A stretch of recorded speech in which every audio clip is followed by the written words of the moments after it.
Bonjour à tous, aujourd'hui nous sommes le jeudi 3 octobre et nous allons prendre ensemble une nouvelle leçon des cieux ouverts intitulée des prières très faciles. Toujours dans ce thème, prions, une prière très facile. Père éternel, nous voulons te dire merci parce que tu nous permets de voir ce nouveau mois d'octobre. Nous prions Seigneur Dieu alors que nous continuons dans ces leçons des cieux ouverts. Nous prions afin que tu nous enseignes au nom de Jésus. Aide-nous Seigneur Dieu à toujours passer du temps avec toi dans la prière. Aide-nous Seigneur Dieu à continuer d'apprendre à tes pieds. Et merci Père éternel parce que tu récompenses ceux qui te cherchent. Merci Père éternel parce que tu laisses trouver également. Accepte merci mon Père. Au nom de Jésus, j'ai prié. Amen. Comme j'ai dit aujourd'hui, le thème c'est des prières très faciles. Notre verset de mémoire est tiré de 2 Samuel 7, 22, 2 Samuel 7, 22 que je lis. Que tu es donc grand, éternel Dieu, car nul n'est semblable à toi et il n'y a point d'autre que toi. Il n'y a point d'autre Dieu que toi, excusez-moi, d'autre, d'après tout ce que nous avons entendu de nos oreilles. De Samuel 7, 22.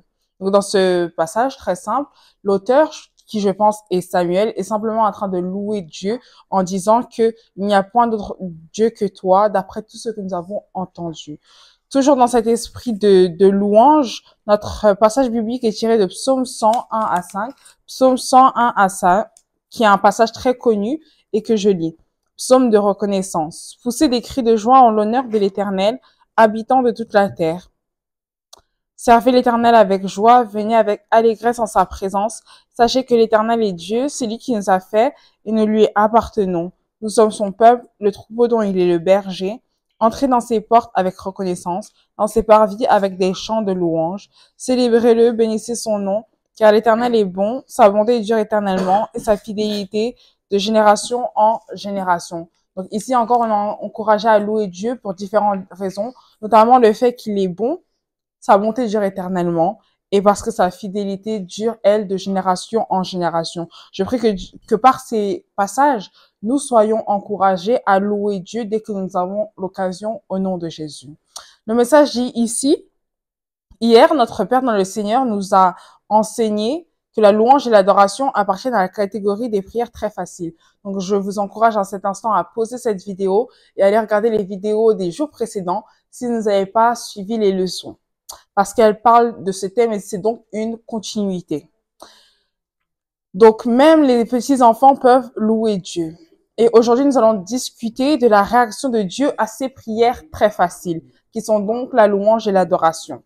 La première chose que nous devons savoir sur cette catégorie de prières, c'est que Dieu recherche des gens qui s'y adonnent. Donc, Dieu cherche des gens qui sont prêts à se donner à cette activité de prier, cette prière très facile. Les étudiants sont en quête de connaissances. Les hommes, de manière générale, sont en recherche d'une chose ou d'une autre. Les politiciens, le pouvoir, les hommes d'affaires sont après le profit, mais Dieu, lui, qu'est-ce qu'il cherche? Il cherche les adorateurs. Il est constamment à la recherche de gens qui l'adorent et surtout l'adorent en esprit et en vérité, comme nous pouvons voir en Jean 4, 24. Quand il trouve de telles personnes, il est si heureux, qu'il leur donne des bénédictions et des miracles qu'ils n'ont même pas demandé. Alors, encore une fois, voyez ici un encouragement à adorer Dieu en esprit, en vérité, et que Dieu nous aide à faire cela au nom de Jésus. Dans le psaume 65, 5 à 6, la Bible dit, les peuples te louent, ô Dieu, tous les peuples te louent. La terre donne ses produits, Dieu notre Dieu nous bénit. Donc, alors que les peuples le louent, Dieu bénit. Alors que notre Père dans le Seigneur nous raconte plusieurs histoires maintenant, et il commence par sa première histoire où il raconte que, alors que RCCG, l'église, commençait les veillées du Saint-Esprit à Redemption City au Nigeria, il était en train de jeûner et prier concernant le programme du jour, quand Dieu lui a dit, ne prie pas, mais loue-moi simplement. Alors, notre Père dans le Seigneur s'est exécuté et la façon dont Dieu lui a répondu l'a étonné. La première nuit de ce programme de veillée du Saint-Esprit, Dieu a guéri 14 000 personnes. Et notre Père dans le Seigneur dit quelque chose de très intéressant par la suite. Il dit que nous étions peu nombreux à cette époque. Donc, vous imaginez un peu la croissance que l'église RCCG a eue pour que notre Père dans le Seigneur dise que 14 000 personnes, c'est peu. Donc, gloire à Dieu pour cette croissance. Donc, c'était à peu près tout le monde présent à cette époque-là. Et donc, Dieu a guéri presque quasiment toute la foule qui était présente à cette veillée du Saint-Esprit. Et après le programme, il était dans sa salle de prière, remerciant Dieu parce qu'il n'avait jamais vu une telle chose auparavant. Puis, Dieu lui a demandé de le louer davantage afin qu'il puisse faire encore plus que ces 14 000 guérisons.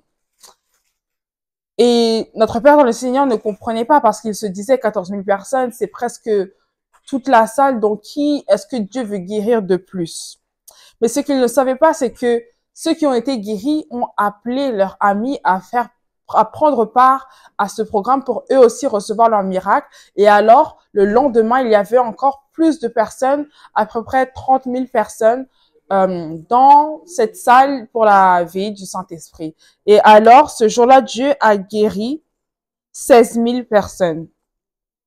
Donc, imaginez un peu. Donc, alors que nous louons Dieu, Dieu est encouragé à faire plus.